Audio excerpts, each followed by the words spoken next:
नमस्कार मित्रांनो, स्वागत आहे आपलं स्टॉक अपडेट्स मराठी या यूट्यूब चॅनलमध्ये. आज आपण एखाद्या पेनी स्टॉकबद्दल बोलणार आहोत. त्याचं फंडामेंटल अनालिसिस तसेच त्याचं बिझनेस स्ट्रक्चर पाहणार आहोत. त्या कंपनीचं नाव आहे NHPC लिमिटेड, म्हणजेच National Hydro Electric Power Corporation, जी काही फाउंड झाली होती 7 नोव्हेंबर 1975 मध्ये.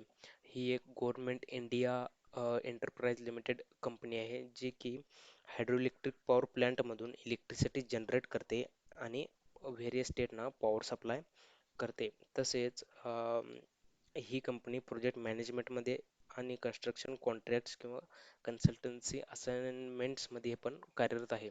तर आपण इथे NHPC इंडियाच्या होम पेजवर आहोत. तर आपण इथे पाहू शकता यांचे खूप सारे हायड्रोइलेक्ट्रिक पॉवर प्लांट्स आहेत. जर तुम्हाला एखाद्या पॉवर प्लॅनची डिटेलमध्ये इन्फॉर्मेशन हवी असेल तर तुम्ही या पॉवर प्लॅनच्या ऑप्शनवर क्लिक करून तुम्हाला इथे डिटेलमध्ये त्याचे ॲनालिसिस भेटून जाईल. तर हे झालं बिझनेस मॉडेल आणि कंपनी काय करते याची माहिती. त्यानंतर आपण टिकर टेपचा यूज करून आता या कंपनीचं फायनान्शियल्स आणि फंडामेंटल ॲनालिसिस करणार आहोत. तर कंपनीची स्टॉक प्राईसची स्टॉक प्राईस आहे ₹31.60. म्हणजे हा एक पेनी स्टॉक आहे, खूप जादा महागलेला पण नाही आहे. हे आपण आता बघून घेऊ. तर सगळ्यात पहिल्यांदा याचं प्राइस चार्ट आपण बघून घेऊ. कंपनीने एका महिन्यामध्ये रिटर्न्स बघा 3% दिलेले आहेत. एका वर्षामध्ये कंपनीचे रिटर्न्स आहेत 55% आणि 5 वर्षामध्ये कंपनीचे रिटर्न्स आहेत टोटल 15%. तर कंपनी ही रिन्युएबल एनर्जीमध्ये काम करते. मिड कॅप स्टॉक आहे हा, आणि त्याचं मार्केट कॅपिटलायझेशन आहे 30,838 कोटीचं. त्यानंतर आपण पुढे की मेट्रिक्स बघून घेऊ कंपनीचे. PE रेशो म्हणजेच प्राईस टू अर्निंग रेशो 9.47 आहे. तर त्या पॉवर सेक्टरचा जो PE रेशो आहे 24.40.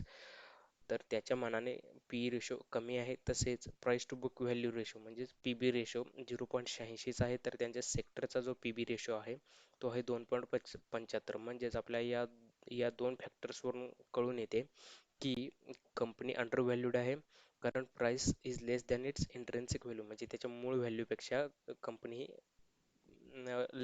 लेस व्हॅल्यूमध्ये आता ट्रेड करते, म्हणजे स्टॉक हे अंडर व्हॅल्यूड आहे. त्यानंतर आपण त्याचा डिव्हिडंड यील्ड बघून घेऊ. त्यांच्या सेक्टरचा डिव्हिडंड यील्ड आहे 1.54% आणि कंपनीने दिलेला आहे 5.21%. म्हणजे कंपनीने कन्सिस्टंट एक चांगला डिव्हिडंड वर्षानुवर्षे अनाऊन्स करत आलेली आहे. त्यानंतर आपण जाऊ फायनान्शियल ट्रेंडकडे कंपनीच्या. तर इथे रेव्हेन्यू आणि प्रॉफिटचा तुम्हाला चार्ट दिसत आहे. इथे पहा 2018 मध्ये ह्या सगळ्या व्हॅल्यूज 1000 कोटीमध्ये आहेत. 2018 मध्ये 2.51, त्यानंतर 2019 मध्ये 2.60, 2020 मध्ये 2.88 आणि 2021 मध्ये 3.26. म्हणजे आपल्याला इथं असं दिसून येतंय की कंपनी करंटली रेव्हेन्यू आणि प्रॉफिटमध्ये खूप ग्रोथ इथे जनरेट करत आहे. इथं आपण इन्व्हेस्टमेंट चेकलिस्टमध्ये पाहू शकतो. पहिला पॉईंट तर आपण बघून घेतलेला आहे. त्यानंतर रिटर्न्स वर्सेस FD रेट्स. FDपेक्षा बँक FDपेक्षा कंपनीने कमी रिटर्न्स दिलेले आहेत इथे.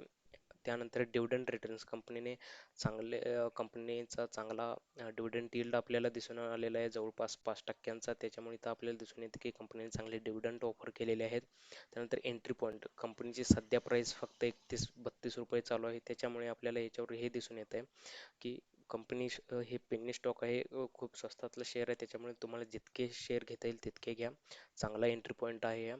स्टॉक हा ASM किंवा GSM लिस्टमध्ये अवेलेबल नाही आहे. त्याच्यामुळे या स्टॉकमध्ये कोणताही रेड फ्लॅग अवेलेबल नाही. त्यानंतर आपण कंपनीच्या फायनान्शियल्सकडे वळू.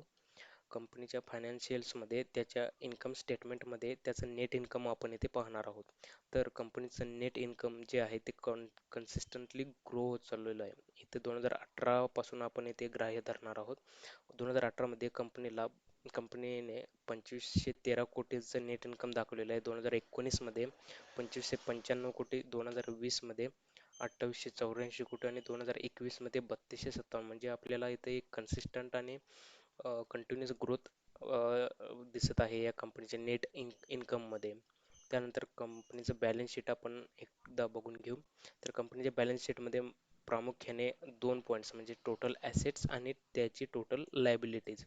तर आपण मागच्या काही व्हिडिओमध्ये सुद्धा हे देखील बोललो आहे की कंपनीचे ॲसेट्स हे कंपनीच्या लायबिलिटीजपेक्षा नेहमी जास्तच असावे. तर इथे आपण 2018 पासूनच घेऊ.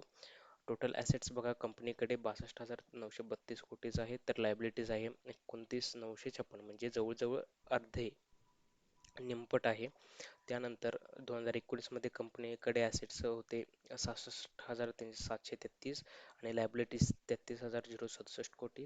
त्यानंतर 2020 मध्ये कंपनीकडे टोटल ॲसेट्स 71,276 कोटी, तर लायबिलिटीज 37,121 आणि आता करंट फायनान्शियल इयरमध्ये कंपनीकडे टोटल ॲसेट्स आहेत 73,165 कोटीचं आणि टोटल लायबिलिटीज आहेत 37,247. म्हणजेच इथं आपल्याला असं दिसून येतं की कंपनीने ॲसेट आणि लायबिलिटीजचा रेशो खूप चांगल्या प्रकारे मेंटेन केलेला आहे. लायबिलिटीज कधी ॲसेटच्या वर गेलेलं नाही आहे, ते निमपटच आहे ॲसेटपेक्षा. हा एक पॉझिटिव्ह साईन होतो कंपनीच्या चांगल्या फंडामेंटल्सचा. त्यानंतर होल्डिंग्समध्ये आपण पाहून घेऊ की प्रोमोटर आणि DII आणि FII ची होल्डिंग किती आहे. तर मी सप्टेंबर 2021 चा डेटा तुम्हाला इथं अवेलेबल आहे. टोटल प्रोमोटर होल्डिंग म्हणजे जे कंपनीचे मॅनेजमेंट असेल किंवा ज्याचे को फाउंडर वगैरे असतील तर त्यांचं होल्डिंग बघा 70.95% होल्डिंग आहे. म्युच्युअल फंडची होल्डिंग 7.54% आहे. अदर डोमेस्टिक इन्स्टिट्यूशन्स म्हणजे ज्या इंडियन बँका असतील किंवा इन्शुरन्स एजन्सीज और कंपनीज असतील तर त्यांची होल्डिंग आहे 8.28%. फॉरेन इन्स्टिट्यूशन्सची होल्डिंग आहे 5.6%. फॉरेन इन्स्टिट्यूशन्स म्हणजे ज्या फॉरेन बँका असतील किंवा इन्शुरन्स एजन्सीज असतील. त्यानंतर रिटेल अँड ऑदर्समध्ये म्हणजे जो सामान्य गुंतवणूकदार असतो तर त्याची होल्डिंग आहे 8.18%. त्यानंतर आपण इव्हेंट्समध्ये जाऊ. इव्हेंट्समध्ये आपल्याला डिव्हिडंड्स आणि कॉर्पोरेट ॲक्शन्स हे दोन सेक्शन बघायचे आहेत.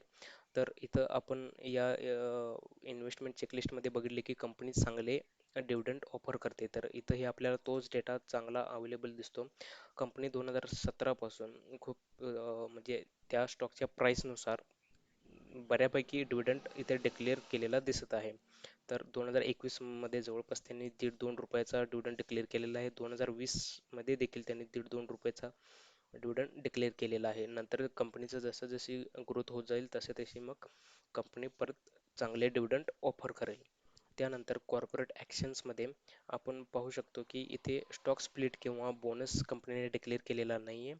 फक्त बायबॅक आपल्याला दिसत आहे. बायबॅक म्हणजे काय, स्टॉक स्प्लिट म्हणजे काय किंवा बोनस म्हणजे काय हे आपण ऑलरेडी एकदा डिस्कस केलेलं आहे. तर त्याचा व्हिडिओ मी इथं आय बटनमध्ये देऊन देईन. तसेच डिस्क्रिप्शनमध्येही तो व्हिडिओची लिंक मी मेन्शन करून देईन.